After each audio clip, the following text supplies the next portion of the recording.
சில நேரங்கள்ல நம்முடைய தவறுகள்ல கூட ஆண்டவர் சரியாக மாற்றுகின்றவராய் இருக்கின்றார். பிரியமானவர்களே, he finds a way in that also.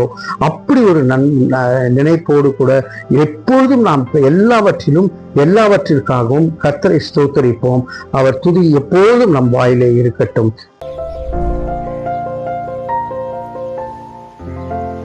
பிரியமானவர்களே, எபேசியர் 5வது அதிகாரம் 20-21 வசனத்திலே, நம்முடைய கர்த்தராகிய இயேசு கிறிஸ்துவின் நாமத்தினாலே எப்போதும் எல்லாவற்றிற்காகவும் பிதாவாகிய தேவனை ஸ்தோத்தரித்து தெய்வ பயத்தோட ஒருவருக்கொருவர் கீழ்ப்படிந்திருங்கள்.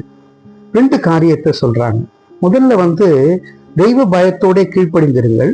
அதற்கு முன்பதாக நாம எல்லாவற்றிற்காகவும் நாம தேவனை ஸ்தோத்தரிக்கணுமா? அது எப்படிங்க முடியும்?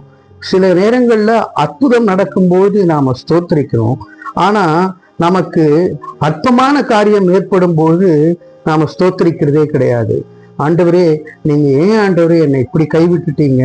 நான் நல்லது தானே செஞ்சேன் அப்படின்னு சொல்லி அப்போஸ்தலனாகிய பவுல் 16வது அதிகாரத்திலே அப்போஸ்தலர் நடபடிகள்ல 25வது வசனத்திலே கட்டி போட்டு இருக்கிறாங்க பவுலையும் சீலாவையும். எதுக்கு? ஒரு பெண்ணை விடுவித்ததற்காக கட்டி போட்டு, அந்த ஸ்திரீ ஒரு மாயக்கார ஸ்திரீயாக இருக்கின்றாள். அவளை விடுவித்ததற்காக கட்டி போட்டு இருக்கிறார்கள். ஆனா அந்த இடத்துல இவங்க ஸ்தோத்திரம் செலுத்தி பாடும்பொழுது அஸ்திபாரங்கள் அசைந்தது. நைட்ல ஒரு ஞானஸ்தான ஆராதனை, அந்த வீட்டுக்கு ரட்சிப்பு வருகிறது. வாய்க்காவலன் எல்லாம் விடுவிக்கப்படுகின்றான்.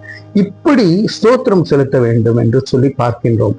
பிரியமானவர்களே, ஒரு 2 நண்பர்கள் ட்ரெக்கிங் போறாங்க. போயிட்டு சீக்கிரம் திரும்பலாம் நினைச்சாங்க. லேட் ஆயிடுச்சு. ஒரு இடத்துல சிக்கிக்கிறாங்க. அந்த இடத்துல அவங்க கல்லு இடறி விழுந்துடுறாங்க. விழுந்த பிறகு எழுந்து மருந்தெல்லாம் போட்டு ஸ்தோத்திரம் ஸ்தோத்திரம் ஸ்தோத்திரம் சொல்லிட்டு அவன் ஜெபிச்சுட்டானா. ஒருத்தன் மாத்திரம் கடவுள் பயத்தோட இருக்கிறான். அப்போ அப்படியே அவங்க என்ன பண்றதுன்னு தெரியாம அங்கலாய்த்து கொண்டு இருக்கும்பொழுது காட்டு மனுஷர்கள் அவர்களை பிடித்து கொண்டு போய் விடுகிறார்கள். அப்பவும் இந்த ஒரு பக்தியுள்ள நண்பன் என்ன செய்யறானா, ஸ்தோத்திரம் ஆண்டவரே ஸ்தோத்திரம் ஆண்டவரேன்னு சொல்லிட்டே இருக்கான்.